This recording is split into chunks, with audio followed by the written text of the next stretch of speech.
Eu sou o Gabriel Quezada e sejam muito bem-vindos ao terceiro episódio dessa quarta temporada do Mundo em Jogo. E nesse episódio nós vamos falar de um assunto que vai ser pauta durante toda a Copa do Mundo. Jogadores naturalizados, não é mesmo, Marquinhos? Com certeza, Quezada. Eu sou o Marcos Hoffman e hoje a gente vai debater muito esse assunto que envolve questões de origem, nacionalidade, cidadania, cultura e a formação das seleções para essa Copa do Mundo. Tem aí várias questões polêmicas e muito interessantes para a gente debater e você vai descobrir muita coisa que você não sabia sobre as seleções dessa Copa. Então a gente pode começar já com uma dinâmica diferente, né, meu amigo? Pois é, a gente bolou aqui para você, querido ouvinte, para você, querido telespectador que está nos vendo nos portais de vídeo, também no YouTube e no Spotify, montamos uma seleção com jogadores que já estão confirmados nessa Copa, que nasceram em um país e defendem outro. Eu vou começar aqui com um dos destaques da Copa passada, que é o Bono, que é o goleiro do Marrocos, mas que na verdade, isso aqui foi surpresa para mim e para o Marcos também, quando montávamos no roteiro, ele nasceu no Canadá. Essa eu não sabia, ele atravessou o Atlântico para conseguir defender o seu Marrocos. E abrindo a linha de defesa, outro jogador da seleção de Marrocos. Estou falando do Achraf Hakimi, que é nascido na Espanha. Na dupla de zaga colocamos aí dois jogadores nascidos na França, Koulibaly, que representa Senegal, e Laporte, que defende a Espanha. Já na lateral esquerda, um dos principais jogadores do Canadá, Alphonso Davies, é nascido em Gana.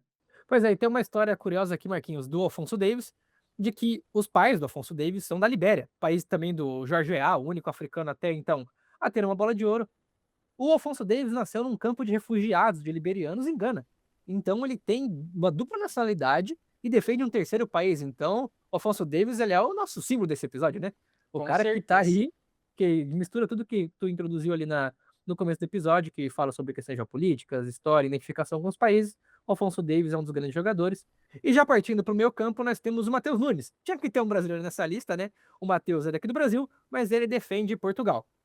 Também nós temos, aí, esse do grupo do Brasil vai jogar contra a nossa seleção, que é o Scott McTominay, jogador da Napoli, que nasceu na Inglaterra, mas por causa do seu pai ser escocês, ele também tem a cidadania escocesa e ele defende um dos times com os uniformes mais bonitos dessa Copa.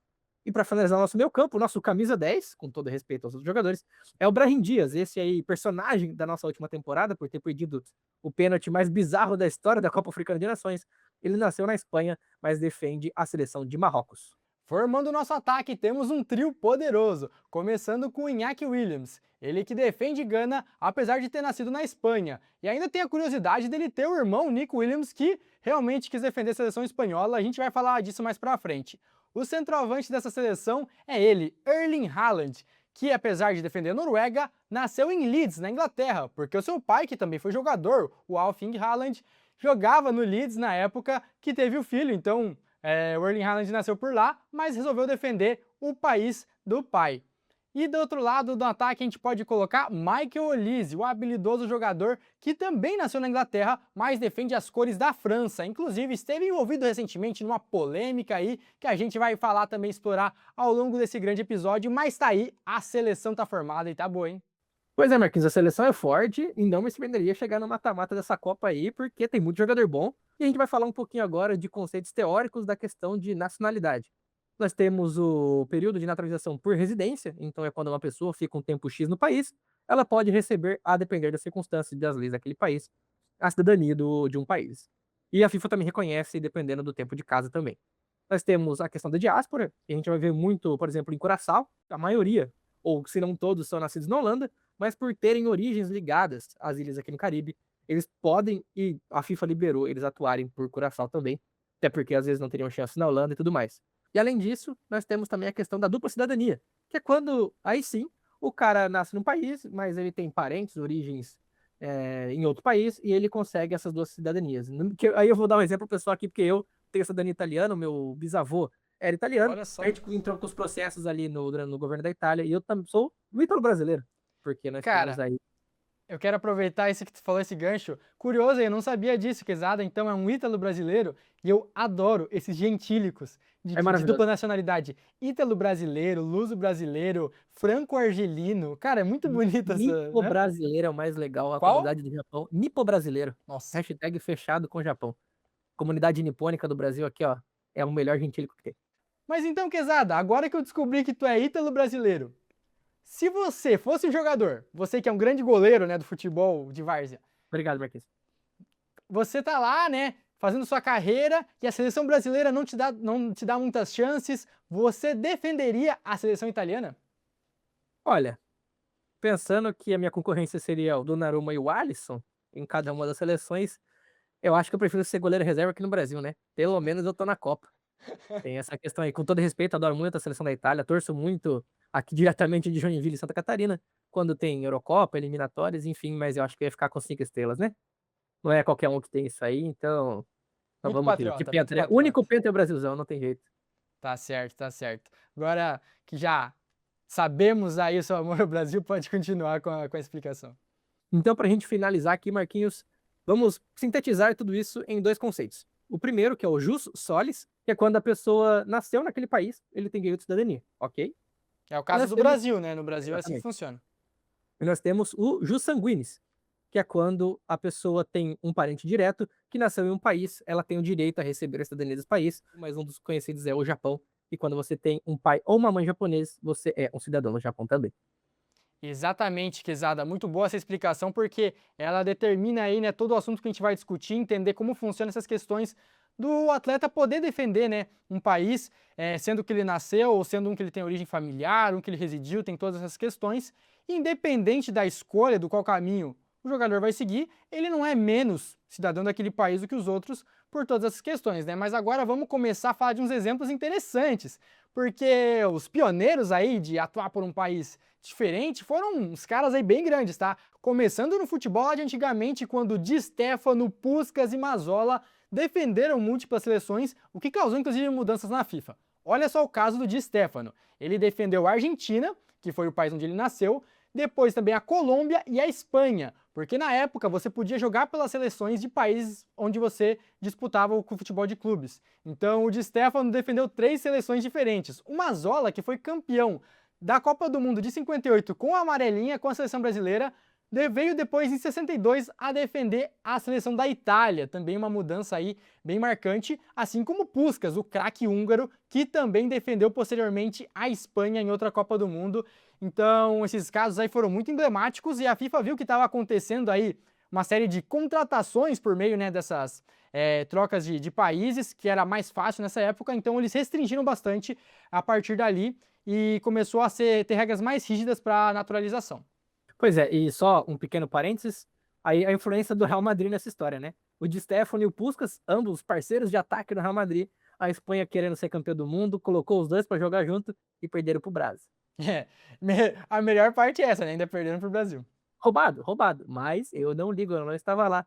E o Brasil foi campeão do mundo e o Mazzola estava nele, tá? No Colossal da Barra Funda, a Sociedade Esportiva Palmeiras sempre presente nesse podcast. Não foi citado tanto no episódio passado, mas nesse É. ela está presente.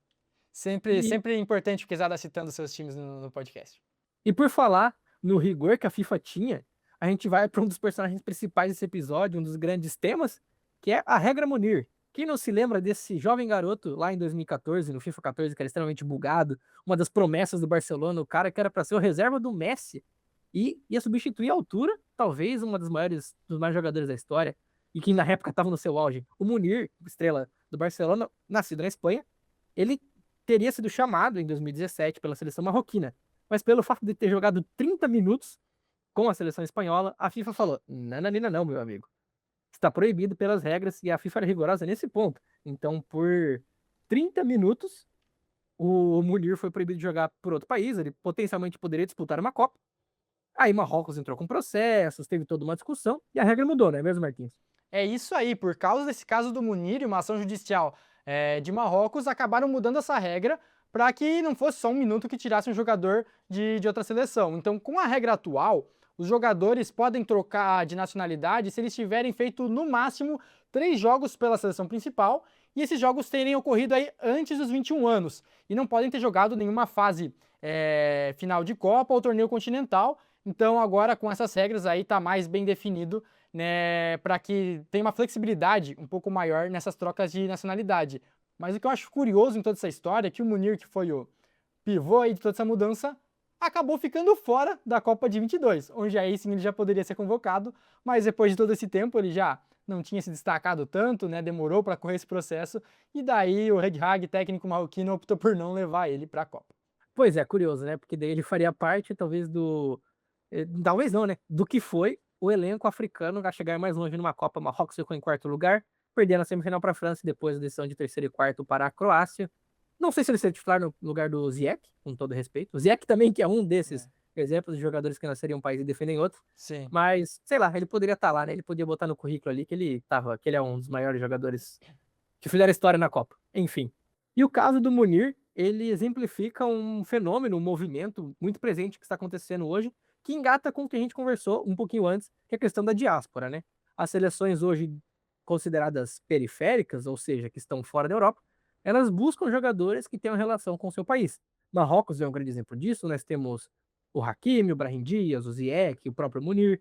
Tem o Curaçao, que a gente falou antes também, que é formada basicamente toda por neerlandeses, mas que por causa da diáspora, então, de pessoas que saíram de Curaçao, que era uma colônia, e foram para a metrópole, que eram os Países Baixos, conseguem atuar para esses 2 países. Suriname, aqui na América do Sul, também é assim.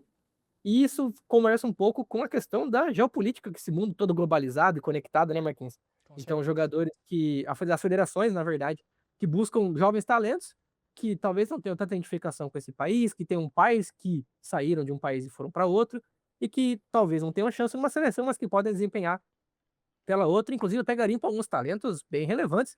Porque aí, voltando ao Marrocos, o Brahim Dias é um desses grandes exemplos aí. A gente tem, por exemplo, um cara que eu sou fã, não muito fã, mas que eu gosto, que é o Aubameyang, que daí foi opção dele defender Gabão e não a França, né, que é o país onde ele nasceu. Enfim, temos alguns exemplos bem legais aí pra gente conversar, né? Pois é, a gente tem vários exemplos interessantes para discutir. Vamos começar falando de irmãos aí que decidiram defender seleções diferentes. Iñaki Williams e Nick Williams já foram citados aqui no episódio. Os dois nasceram na Espanha, mas têm origem aí, têm pais nascidos em Gana. Eles têm uma história de superação muito bonita, os pais fazem parte dessa diáspora aí, né? Saíram de Gana, vieram aí para a Espanha buscar melhores condições de vida, atravessaram aí deserto, passaram dificuldades para chegar na Espanha, né? Eles vieram de uma situação bem humilde e conseguiram aí formar uma nova vida na Espanha. O Iñaki optou por defender o país da sua família, né, dos seus pais, que é Gana, e o Nico resolveu realmente defender a seleção espanhola, mas eles se dão muito bem, não tem problema quanto a isso, foi uma decisão pessoal de cada um, porque essas questões de identidade são realmente muito pessoais. Isso é uma coisa que a gente, né, quer destacar nesse episódio, que cada um tem a liberdade de escolher a seleção que vai defender, né? É claro que também entram questões esportivas nessa decisão, que a gente vai discutir mais pra frente, mas é interessante essa diferença entre os irmãos. E uma curiosidade dos irmãos Williams é que na temporada passada, na temporada 24/25, eles foram campeões da Copa do Rei com o Atlético Bilbao, tiraram o Bilbao de uma fila, ó, de tempo sem ganhar um título nacional. O Bilbao que, por incrível que pareça, mesmo com aquela regra deles de só contratar jogadores bascos, é um dos maiores campeões espanhóis. Sim, É. você pensa que o Atlético de Madrid é o terceiro? Negativo, meu amigo. O Bilbao tá lá com jogadores nascidos exclusivamente no País Basco, que tem uma origem, como é o caso do Laporte, que é francês, mas que tem origem basca. Outra E eles questão forte de identidade envolvendo futebol, né? Eles exatamente, também têm esse exatamente. nacionalismo aí, tem essa questão de só defender a sua região no clube, né? E eles foram campeões da Copa do Rei, venceram o Mallorca na decisão lá em Sevilha. E foi o primeiro título dos irmãos jogando juntos. Eles se emocionaram um monte, se abraçaram. Uma cena bem bonita dos dois comemorando. E os dois são ídolos do clube. O Nico, um pouco mais jovem e com potencial de venda enorme. Esse menino joga muita bola. O Iñaki talvez perdeu um pouco o time, mas ele é um dos maiores jogadores, talvez, da história do Atlético Bilbao. Aí só um torcedor do Bilbao pode Sim. falar. E por falar em Gana e um país europeu, também campeão do mundo, nós temos o caso dos irmãos Boateng, o Kevin Prince Boateng e o Jerome Boateng, um atacante e o outro zagueiro, que defendem seleções diferentes, muito também por causa dos seus pais. E por falar de pais ganeses com filhos que defendem uma seleção na Europa e a outra na África, nós temos os casos dos irmãos Boateng. O Jerome Boateng, que defendeu a Alemanha durante muito tempo, foi campeão do mundo em 2014, estava presente num péssimo dia em Minas Gerais para nós brasileiros. E o Kevin Prince Boateng, esse um falastrão, falou mal do meu Schalke 04, que defendeu a seleção de Gana, ambos nascidos na Alemanha, mas com pais ganeses. E eles se enfrentaram, né, Marquinhos? Tem essa questão aí também em Copas do Mundo. Então, olha só que história, né? Além de os irmãos escolherem defender seleções diferentes, eles ainda calharam de cair em duas Copas seguidas no mesmo grupo, Alemanha e Gana. Como o futebol tem roteiros incríveis, né? Em 2010, na África do Sul, teve o confronto aí entre Alemanha e Gana, melhor para os alemães, 1-0. Já em 2014 aqui no Brasil, novamente ambos no mesmo grupo, e foi empate por 2-2, resultado que acredito tenha sido bastante comemorado aí pelos ganeses. Então, interessante também mais essa curiosidade. Pois é, e um pequeno parênteses, 2014, por causa da Argélia, a gente quase vetou 7-1, né? Ai, Argélia, por pouquinho. Enfim. Também agora, momento fofoca aqui do Mundo em Jogo, os irmãos Boateng eram relativamente brigados. Nessa história de eu falar que o Kevin Prince Boateng falou mal do Schalke, é porque em uma entrevista desses 1001 podcasts de esporte que nós temos na grande podosfera mundial, o Boateng falou que ele se arrependia pro Schalke e que nos jogos contra o irmão dele, eles não se falavam, eles tinham muita treta quando eram profissionais. E pelo fato do Boateng, no caso Kevin Prince, ser muito orgulhoso, ele nunca puxou assunto com o irmão, viu como é que tá. De vez em quando eles se encontravam em momentos familiares, até porque os dois são muito competitivos, acho que isso até inflou um pouco essa competição entre os dois. E por falar em competitividade, também é interessante a gente lembrar como essa mudança de nacionalidade acaba sendo um fator aí importante na formação das seleções e como vários países acabam fazendo até mesmo um lobby para repatriar talentos aí pelo mundo, para fazer quase que contratações, né? E também casos de jogadores que se aproveitam ou que pelo menos se valem aí dessa origem para mudar de seleção quando perdem espaço em um dos seus países, né? Então sempre tem também as questões esportivas aí presentes nesse debate da nacionalidade dos jogadores, e tem dois casos aí que representam isso bem recentes, né, Quezado? Pois é, nós teremos um caso num país que estará nos Estados Unidos, ambos do mesmo país, que é a Áustria. Nós temos o Paul Werner, meio-campista do PSV, que nasceu na Alemanha, mas optou por defender a Áustria, que é ali pertinho.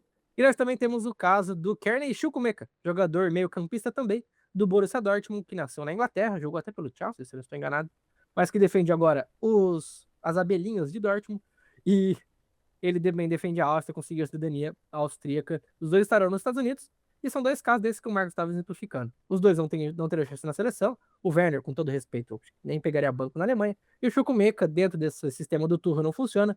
Os dois conseguiram a cidadania austríaca aí. Então sempre tem essa questão também, né, do jogador buscando também essas oportunidades. Marrocos é uma que se destacou bastante recentemente, né, Quezada, que por trazer vários jogadores que estavam defendendo outras seleções para se juntar ao Marrocos. O mais destacado deles, que está inclusive na nossa seleção aí, que a gente fez no início do episódio, que é o Brahim Dias, né, que foi pivô aí num grande momento na Copa Africana de Nações. E mais também tem vários jogadores de Marrocos que chegaram recentemente. Exato. Temos o Achraf Hakimi, nascido em Madrid, na Espanha, formado nas categorias de base do Real Madrid, campeão da Champions League no final de semana. Muito obrigado, Hakimi. Você salvou o mundo do Arsenal, campeão da Champions, batendo pênalti, inclusive. Ele nasceu em Madrid, defende Marrocos. Temos o caso do Bono, que também estava na seleção, que é canadense, entre outros jogadores que têm essa relação, principalmente os franco-marroquinos, né? Que são aquelas pessoas que, para quem não estava prestando atenção nas aulas de história, tem relação aí com os pais que, durante o período colonial francês, até a independência do Marrocos, a França tinha a posse, entre muitas aspas aqui, para quem não está vendo, estou fazendo aspas com meus dedinhos, a posse do território marroquino. Então, a França puxou muitos jogadores, e Marrocos agora está devolvendo na mesma moeda, com razão, puxando jogadores formados na França, nascidos na França, formados nas canteiras francesas ao longo entre muitos clubes aí formadores, e que vão disputar a seleção, a Copa, provavelmente por Marrocos, e que também jogaram a Copa Africana de Nações, que bateu na trave, campeão barra na trave, né? Você considera, pequeno momento de fofoca, o título do Marrocos, Marcos? Cara, então, para quem tá por fora, quem não acompanhou a nossa temporada sobre a Copa Africana de Nações, Marrocos no campo perdeu o título para Senegal. Mas Senegal, no meio do jogo, chegou a se retirar de campo em protesto contra a arbitragem. Depois eles retornaram para o campo e foram campeões. E na justiça, esse título acabou sendo retirado de Senegal por causa disso e Marrocos voltou a ser campeão.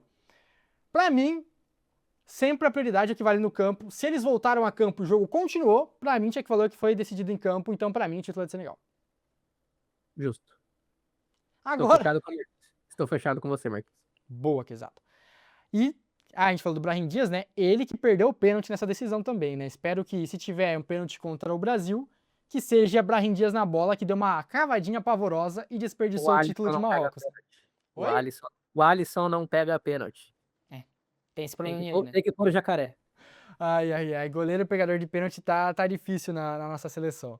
E agora, avançando, a gente precisa falar de outros tópicos importantes sobre as mudanças de nacionalidade, envolvendo também debates sobre imigração, né, sobre preconceito, xenofobia, identidade, já que muitas vezes os jogadores que mudam aí o país que eles defendem, né, a seleção, acabam sendo discriminados, né, sendo considerados menos cidadãos daquele país do que os demais. Um dos exemplos dessa questão de preconceito que nós temos com jogadores que nasceram em um país e defendem outro é do Patrice Evra, jogador lateral francês. I love this game, para quem não está ligado em quem é, jogador histórico do Manchester United da Inglaterra, jogou por Juventus, Mônaco, enfim, defendeu vários times na França e também na Inglaterra e na Itália. Ele sofreu muito ataque quando ele foi capitão da seleção francesa. Isso porque ele nasceu em Dakar, que é a capital do Senegal, muito jovem foi para a França, entra aquela questão da diáspora, então ele já tinha relações com a França, ele morava lá, jogou lá, o Senegal era uma colônia francesa, então ele tinha todos os pré-requisitos para ser considerado cidadão francês. Ganhou a nacionalidade, defendeu a França, chegou a ser capitão por sua qualidade no de campo, ele é um lateral bem honesto, inclusive. E quando ele foi atacado racialmente, assim, uma questão absurda de uma ala um pouco mais extrema dos franceses, que não aceitavam um cara que era um não francês, aqui novamente eu fazendo aspas com meus dedinhos, para quem está ouvindo somente o áudio, capitaneando a seleção francesa, um grande absurdo. E a gente entra também em questões raciais mais atualmente com o Lukaku, né, Marquinhos? A gente falou um pouco na terceira temporada, Sim. porque a família do Lukaku é de origem da República Democrática do Congo, que era colônia belga, e o Lukaku, por ser belga, ele comenta: quando eu acerto, quando eu faço gols, quando a Bélgica vence, eu sou o atacante belga, Romelu Lukaku. Quando eu perco gols, quando nós perdemos, eu sou o imigrante belga, Romelu Lukaku. Então, questões bem fortes, bem pesadas que a gente acaba encontrando nessa questão de jogadores naturalizados, né? Pois é, esse exemplo do Lukaku é muito bom também, de como o discurso muda, né? Sempre quando se aproveita do lado do momento ruim do jogador, acaba trazendo a questão da origem dele, dessa ancestralidade, né? E um caso recente que virou polêmica aí, né, que muitos podem ter visto, foi do Olise, né? O Michael Olise, a gente já citou ele aqui no episódio, nascido na Inglaterra, ele também tem a origem ali por parte dos pais dele francesa, defende a França, mas como ele nasceu na Inglaterra, o francês não é o primeiro idioma dele, então ele tem algumas dificuldades. Então ele foi ser entrevistado e na entrevista ele se enrolou um pouquinho no francês e pediu para falar inglês. Aí muita gente veio questionar, como que o cara que nem sabe falar francês tá defendendo a França, né? Pô, como é que pode isso? Que absurdo, o cara nem é francês de verdade. Eu entendo a questão do debate, né, sobre o quanto o jogador está inserido na cultura do país que ele vai defender, né? Esse é um debate aí possível, mas a gente tem que pensar por outro lado que o caso dele é parecido com muitos outros jogadores e que não são questionados muitas vezes. Geralmente, o jogador negro acaba tendo mais esse peso nesse debate, justamente porque envolve questões não só de xenofobia, mas também do racismo presente, né? No caso, se a gente falar de um jogador que nasceu na Inglaterra, cresceu na Inglaterra, só jogou em clube inglês e defende seleção de outro país, essa mesma história se encaixa com McTominay, que defende a Escócia, mas foi nascido aí na Inglaterra. Então, também tem essa hipocrisia, talvez, mas esse debate aí que a gente pode levantar. Para quem não tá ligado um pouquinho, os países que formam a ilha de Grã-Bretanha, que são Inglaterra, Escócia, as duas Irlandas e País de Gales, eles não se gostam muito ali. Entre amigos e inimigos, a grande maioria ali não se bica. Nós temos o Declan Rice, também jogador do Arsenal, formado no meu West Ham, também gosto muito, sou fã desse menino. Ele é irlandês, para quem não sabe, e ele decidiu trocar ainda nas categorias de base, e ele até, se não me engano, fez alguns jogos como profissional, dentro daquela faixa que a FIFA permite, né? Acho que fez um jogo pela Irlanda. Ele trocou, com razão, porque a Irlanda tem, com todo respeito, um futebol muito menos competitivo. Ele foi para Inglaterra, formado no West Ham, já habituado com o futebol inglês. E no jogo que teve na Nations League, a Inglaterra foi rebaixada, ele jogou a Nations League 2. Teve Inglaterra e Irlanda, na Irlanda, o Rice destruiu, mas toda vez que ele pegava na bola, ele era vaiado de maneira absurda pelo pessoal lá em Dublin. Ele é considerado um traidor da pátria, muito por causa dessa rixa que nós temos entre Irlanda e Inglaterra, teve até guerra, enfim. A música do YouTube, do Sunday Bloody Sunday, relacionada a essa guerra dos irlandeses com os ingleses, então, e os britânicos com os irlandeses, para ser mais exato, então, a gente tem essa questão. E o contrário também. Na Escócia, tem um pouquinho de preconceito com o sotaque do Scott McTominay, que vai entrar até alguns jogadores um pouco mais recentes, que é o McTominay é inglês, o pai dele é escocês, como a gente falou ali no começo, e por ele ter um sotaque mais puxado pro inglês da Inglaterra, não do inglês da Escócia, ele sofre um pouquinho de preconceito também. O caso do Olise, ele esqueceu uma palavra no idioma que ele não tá habituado. O Olise fez a carreira inteira na Inglaterra, ele conversa inglês com todos os parceiros do time dele, ele vai falar francês a cada data FIFA, que acontece uma vez a cada 4 meses. Então o cara não tá habituado. Você aí, que tem o inglês ou qualquer outro idioma, numa segunda língua que você não treina muito, você também não se embanana pra falar alguma coisa de vez em quando? Então, é o caso dele, pô. Ali no calor do momento, você acaba esquecendo uma palavra normal. Só que daí virou toda uma polêmica, e aí a gente levanta a bola que o Marcos levantou. Isso é porque ele esqueceu uma palavra no idioma que ele não tá habituado? Ou tem outra coisa por trás aí? Pois é, realmente é um debate complexo, né? A gente está falando de futebol, está falando de seleção, mas quando a gente fala de origem, né, de país de pertencimento e de migração, sempre envolve muitas questões polêmicas e é interessante a gente trazer esse debate porque nosso podcast sempre tem essa proposta de vincular, né, o futebol com esses temas de geopolítica e sociais que são bem interessantes. A gente acho que pode avançar agora, Quezada, para falar um pouquinho também sobre o nosso país, sobre o Brasil, que é um país que a gente não tem essa tradição de trazer jogadores, entre aspas, de fora, mas a gente exporta, de certo modo, vários nomes para outras seleções, né? Olha, aí você vai falar que eu que fico botando na pauta, né? Ah, lá Mas vem ele, lá ele vem. está presente de novo. O Ardiloso da Barra Funda, a Sociedade Esportiva Palmeiras. E com ela vem um dos exemplos de jogadores que estarão na Copa do Mundo. O meio-campista Maurício, que jogou no Inter, no Cruzeiro e atualmente está no Palmeiras, foi convocado hoje pelo Paraguai. O Maurício não tem nada a ver com o Paraguai, com todo respeito. A avó dele é paraguai, isso sim, ele tem a ver, e entra naquela questão de parentes diretos que nasceram no país. O Paraguai precisava de jogadores naquela função, de um camisa 10, que consegue jogar um pouco aberto. Olhou o Maurício, viu essa oportunidade. Ele falou também que o Gustavo Gomes e o Sousa ficaram buzinando na orelha dele pra ele ir atrás desse negócio. E ele pensou: se eu disputar uma Copa do Mundo, é uma baita de uma vitrine. Eu vou estar jogando contra a anfitriã. Eu vou aparecer na TV. Aqui no Brasil todo mundo me conhece. Eu jogo no Palmeiras, joguei no Inter, no Cruzeiro, times grandes. Ele pensou nisso aí, foi atrás, conseguiu e vai defender o Paraguai hoje. Temos o caso também do goleiro reserva de São Paulo, que é o Carlos Coronel, também tem dupla cidadania. Ele é um brasiguaio, também ótimo gentil, que a gente estava falando É, essa. nossa.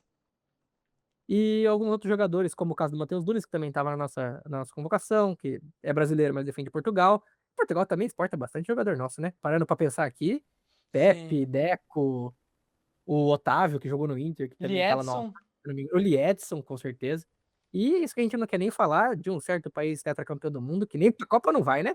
Nossa, a Itália também tem sido um celeiro aí de vários jogadores aí de dupla nacionalidade, mas nem isso foi o suficiente para conseguir classificar para a Copa, né? 48 seleções e conseguiram ficar de fora.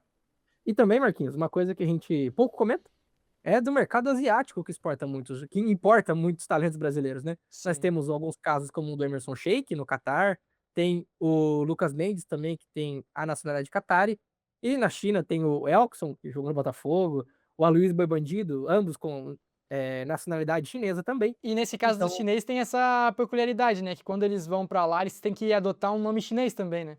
sim, porque eles abrem mão da nacionalidade deles, eles têm que ser somente chineses, o que tá certo. Sino-brasileiros, eles são, então.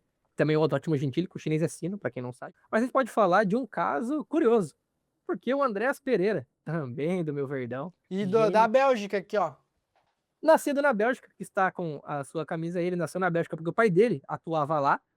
Ele, pai e mãe brasileiros, ganhou a nacionalidade brasileira, optou por defender a seleção brasileira, e, inclusive, ele é o pioneiro em algumas coisas, porque ele foi o primeiro jogador nascido fora do Brasil a marcar um gol pela seleção brasileira. Ele Legal. jogou pelo Brasil naquela Copa América bizarra de 2024, aquela catada que o Dorival arrumou a curto prazo para tentar ser campeão. E o Andréas poderia ter ido para a Copa? Não Olha, sei. Acho que não, porque ele deu uma rameladinha na reta final ali que talvez tenha perdido a vaga. falando em como o André foi pioneiro em vários casos, a gente não pode esquecer do pioneirismo dele, sendo o primeiro jogador a escorregar na final da Libertadores, entregar um título para o adversário e depois se transferir para o adversário. Eu acho que o Andrés é muito pioneiro. Assim, Obrigado por ter escorregado, Pitico. e assim, a gente falou um pouquinho aí, um pequeno shade no nosso querido Flamengo. Ele fez o Jorginho, o mala do Jorginho, o Cara. perna do Jorginho, de gato e sapato. Não queria falar nada. O baile do Palmeiras do Maracanã, o Jorginho, não Olha, foi visto. eu não sei se ficou claro, até agora, nesse podcast a gente falou aí, nesse episódio, vários assuntos sérios, e tal. Falamos aí contra várias questões de preconceito, mas acho que já ficou claro que esse podcast é a favor do preconceito contra o Flamengo, né? Sim, sim, todo e qualquer tipo de possibilidade que nós teremos de dar uma alfinetadinha no segundo maior time do Rio de Janeiro, a gente vai conseguir. Então, Marquinhos, a gente falou sobre jogadores africanos que defendem países europeus, jogadores europeus que defendem países africanos, passamos para o Brasil, o nosso mercado exportador que já está em todos os lugares do mundo, mas também podemos falar de um caso curioso que aconteceu nessa Copa do Mundo. Nós temos o Louis Ben Farhat, que ele é alemão, mas ele tem pais tunisianos, e ele seria convocado pela Tunísia para defender o país africano nessa Copa do Mundo agora. Porém, no dia da convocação, na manhã, o pai dele ligou para a Federação Tunisiana, conversou com o técnico e falou: Meu filho não está pronto, ele não vai. Hum, O técnico Sabri Lamouche falou em francês: Como assim? Eu não sei falar francês. Mas ele falou: Como assim? Não estou entendendo nada. Tentaram conversar com o pai do menino, ligaram para o menino, para o empresário, ninguém atendia, não convocaram. Depois foram atrás e, segundo aqui o que dizem as notícias, o Ben Farhat recusaria a convocação para a seleção tunisiana, porque ele está de olho na convocação para a seleção alemã. Não para essa Copa, até porque ele tem 18, 19 anos, então ele ainda tem pelo menos mais 3, 4 anos de sub-21 da seleção alemã. E por ser alemão, por jogar no Karlsruhe e por despertar o interesse do Bayern de Munique, os pais dele e ele, provavelmente os empresários, optaram por segurar essa convocação para a Tunísia, porque ele já ficaria inapto a atuar pela Alemanha, como que a gente falou ali, porque ele disputou um torneio de reta final de Copa do Mundo, então ele disputou uma partida oficial da FIFA, os amistosos não contam, né? Então ele ficaria inapto a atuar pela Alemanha, ficaria, novamente, entre aspas, aqui estou fazendo, preso à Tunísia pelo resto da sua carreira como jogador profissional. Curioso, né? Polêmico. realmente é bastante polêmico, né? A escolha da seleção também é uma escolha de carreira, né, por parte do jogador. Os países fazem ali uma pressão para tentar reforçar suas equipes, mas um caso bastante interessante aí que eu achei muito nobre do jogador, muito bonito, foi do Odsonne Edouard, que é atacante do Lens aí, um atacante que está se destacando, está indo muito bem no campeonato francês. E Campeão da ele campeão da Copa da França. E ele é francês, né? Mas ele também tem origem haitiana. Então ele poderia defender o Haiti por ser filho de haitianos. E houve um convite para que ele tivesse uma vaga nessa Copa do Mundo. E ele recusou. Aí você vai pensar, pô, ele recusou, né? Pô, podia ter aceitado. Mas olha a justificativa dele. Abre aspas. Eu não senti que tinha o direito de jogar essa Copa do Mundo porque os jogadores lutaram muito para se classificar. E eu não ia aparecer na última hora só para aproveitar. Eu tenho que conquistar isso. Então mostra que ele realmente não quis entrar ali de última hora, né? Fazer só parte do melhor momento, da fase boa da Copa, enquanto os caras estavam aí o ciclo inteiro participando, lutando, brigando para classificar a seleção.